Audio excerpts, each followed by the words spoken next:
When you look at the grand sweep of history, it's hard to find any nation that has risen as far or as fast as the United States. From a scrappy colonial underdog to the undisputed global superpower, it's a story of how ambition, industry, and military might completely reshape our world. So, how did a fledgling republic, born from a seemingly impossible revolution, become the most powerful and influential country in human history? To answer that, we have to go back to a time when the very idea of America was little more than a dangerous dream. This isn't just a story about presidents and battles. It's a story of lucky breaks and calculated risks, of economic explosions and political gambles that forged a superpower. The story of American power doesn't begin with a show of strength, but with a declaration of ideals. In 1776, the Declaration of Independence unleashed a radical idea into a world run by kings and emperors, that governments get their power from the consent of the governed. This wasn't just philosophy, it was a revolutionary act that put the 13 colonies on a collision course with the biggest military and economic power on Earth, the British Empire. The American Revolution was a brutal, draining struggle for survival. Pitting poorly equipped colonial militias against the might of the British Army, the odds were astronomical. And yet, thanks to the sheer resilience of its soldiers and a game-changing military alliance with Britain's old rival France, the unthinkable happened. The British surrender at Yorktown in 1781 effectively ended the major fighting, but the war wasn't officially over until the Treaty of Paris in 1783. This was more than just a military victory. It was a crack in the old world order. It proved a colony could actually defy its imperial master and forge its own path, sending shockwaves that would inspire revolutionaries from France to Latin America. The American experiment was officially underway. But independence didn't guarantee future greatness. The young United States was a weak and vulnerable collection of states, surrounded by predatory empires. Its first major turning point came not on a battlefield, but in a real estate deal.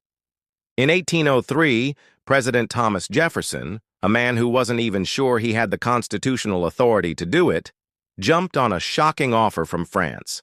Napoleon Bonaparte needed cash for his wars in Europe and offered to sell the entire Louisiana territory. For just $15 million, which breaks down to around 3 cents an acre, the United States instantly doubled in size. The Louisiana Purchase was, arguably, the single greatest geopolitical move in American history. Overnight, the nation got 828,000 square miles of resource-rich land, control of the vital Mississippi River, and a clear path for unstoppable westward expansion. It was a stunning display of ambition, transforming the republic from a coastal nation into a continental power in the making. This expansionist mindset was soon put into words in the Monroe Doctrine of 1823. It was a bold declaration telling European powers that the Western Hemisphere was no longer open for business. At the time, it was mostly a bluff, backed by a tiny military, but it drew a line in the sand, marking America's future role as the top dog in its own backyard. This relentless expansion defined the first chapter of America's rise, but it was haunted by a deep, dark contradiction: slavery. The very nation founded on the idea that all men are created equal was largely built on the backs of enslaved people.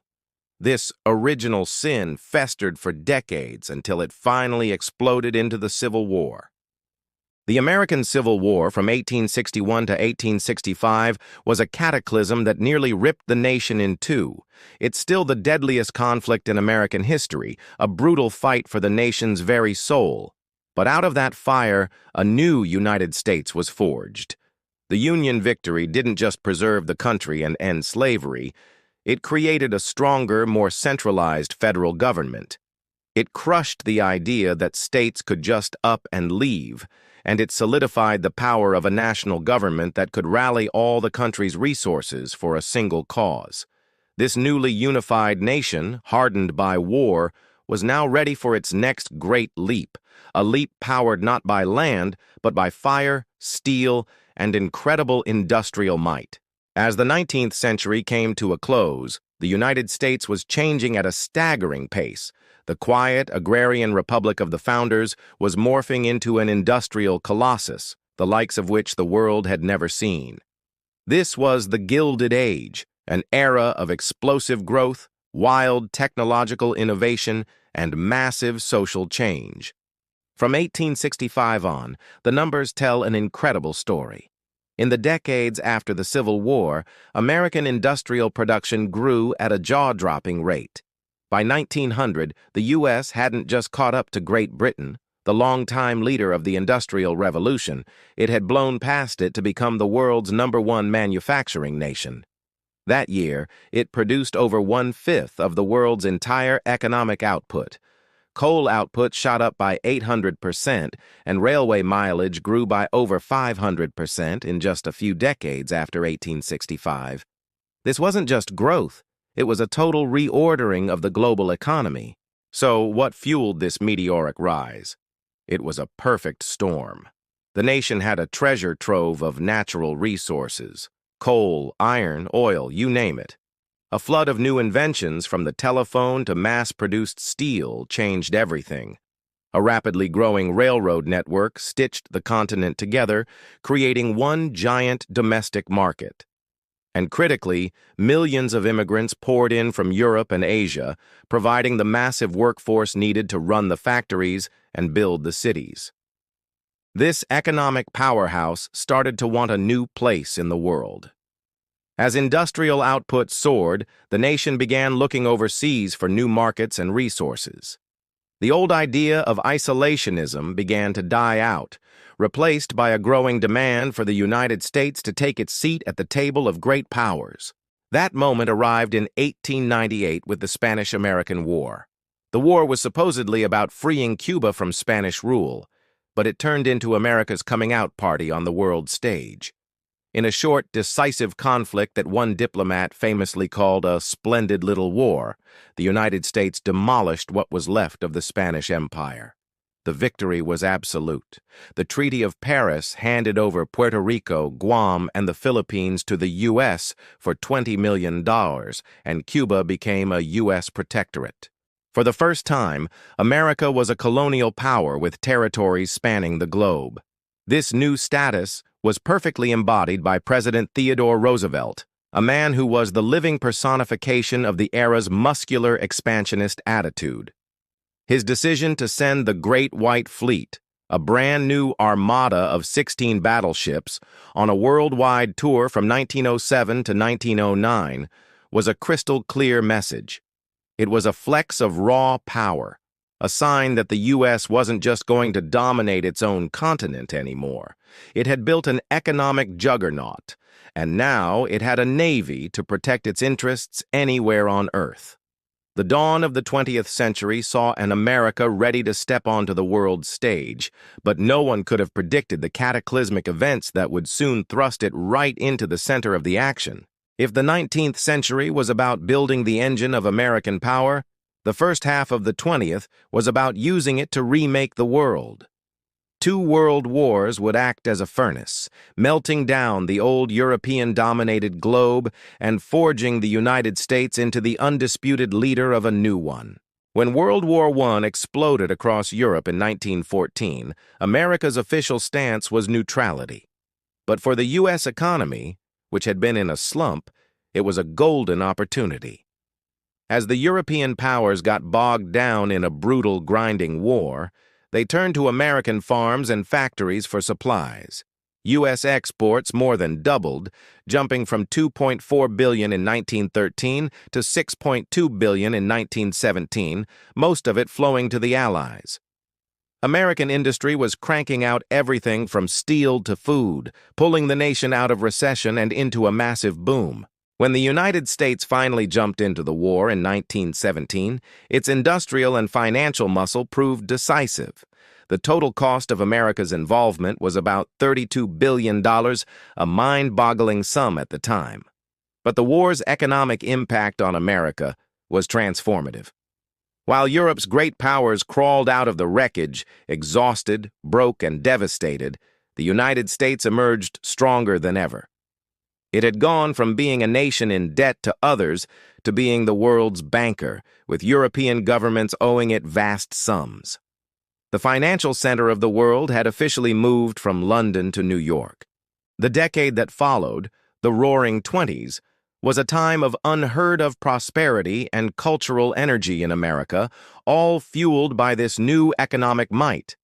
But it all came crashing down in 1929 with the start of the Great Depression, a global economic disaster that proved just how interconnected the world had become and how central the American economy was to everyone's stability. It was the next global conflict, though, that would be the single biggest catalyst in America's rise.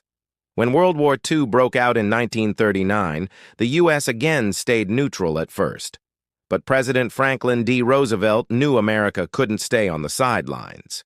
He declared that the U.S. must become the arsenal of democracy, and American industry roared to life on a scale that dwarfed anything seen in the First War.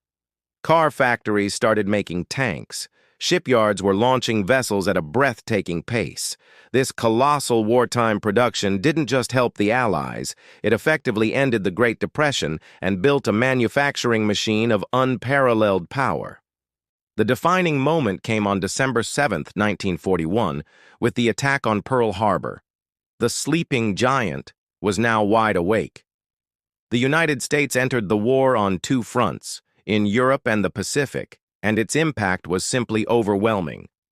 But the real turning point isn't just in the fighting, it's in what the world looked like right after. In 1945, the contrast between America and everyone else was staggering.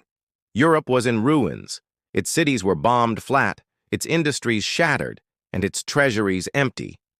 The Soviet Union, though a victor, had suffered losses that are almost impossible to comprehend, with tens of millions dead and its western lands decimated. The United States, on the other hand, was physically untouched. Its homeland hadn't been attacked, its factories were humming, and its economy was booming, responsible for a huge chunk of the world's industrial production. And it held a terrifying new weapon that had ended the war with Japan and ushered in a new era of military power, the atomic bomb. The old world order was gone. Europe's centuries-long dominance was over. In its place stood two giants, two superpowers with totally opposing ideologies. One was the battered but determined Soviet Union. The other was the United States, an economic and military titan, ready to build a new world in its own image. A whole new kind of struggle was about to begin. The end of World War II didn't bring peace. Instead, it kicked off a new kind of global fight, the Cold War. For nearly 50 years, the world was shaped by the ideological, political, and military rivalry between the United States and the Soviet Union. This was the era where America truly cemented its superpower status, as it took on the job of leading the free world against the threat of global communism. The core of American foreign policy during this time was containment. The goal was simple, but its consequences were huge. Stop the spread of Soviet-backed communism anywhere and everywhere. This strategy forced a complete reinvention of America's role in the world. The old idea of isolationism was dead. Global intervention was the new reality. To pull this off, the United States built a worldwide network of alliances and institutions.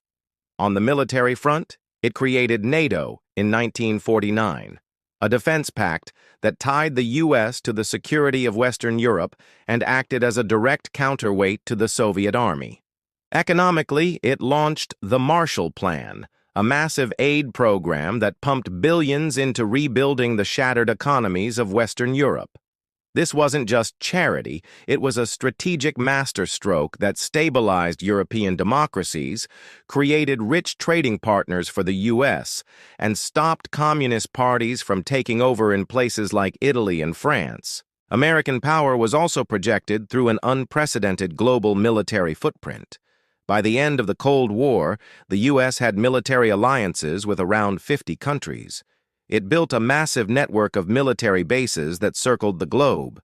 At its peak, the U.S. maintained facilities at over 800 sites worldwide, creating a presence no other nation in history could match.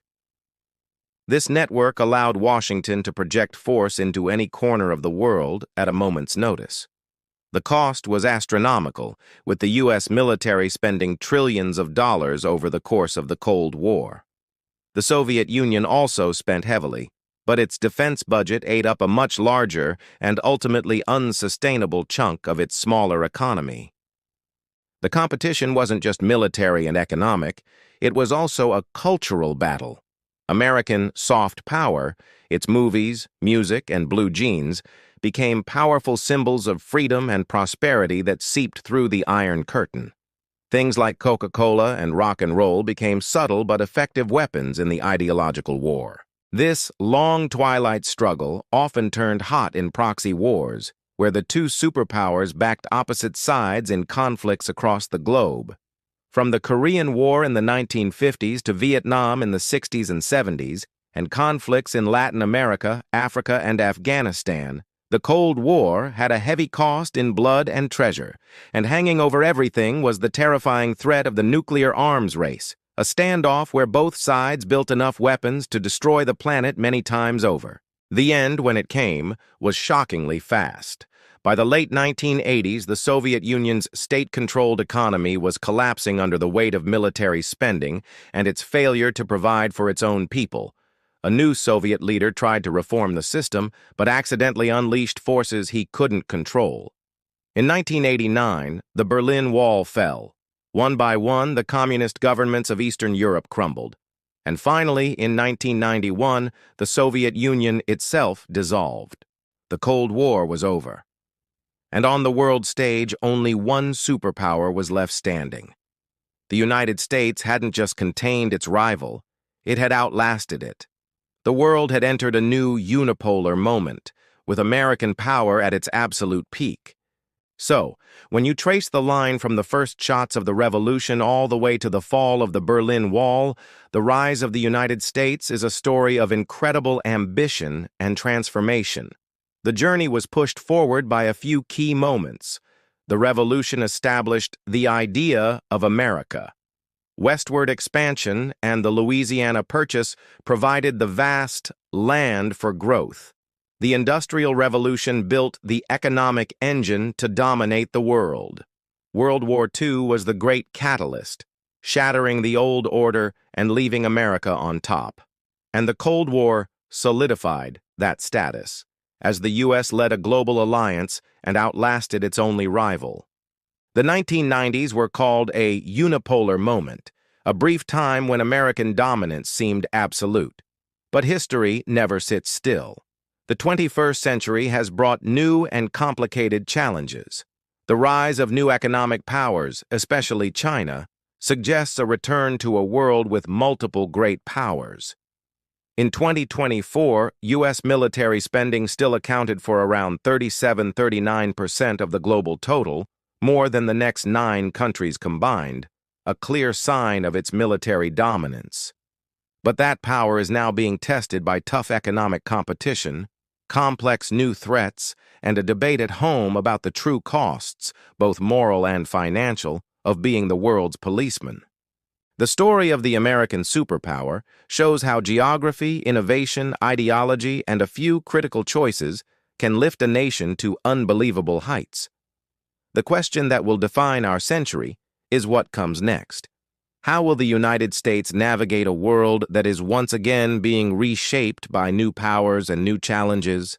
The next chapter in this story is being written right now. If you found this deep dive into the rise of American power insightful, be sure to like this video and subscribe to our channel for more historical analysis. And now we want to hear from you. What do you think is the biggest challenge to American dominance in the 21st century? Let us know in the comments below.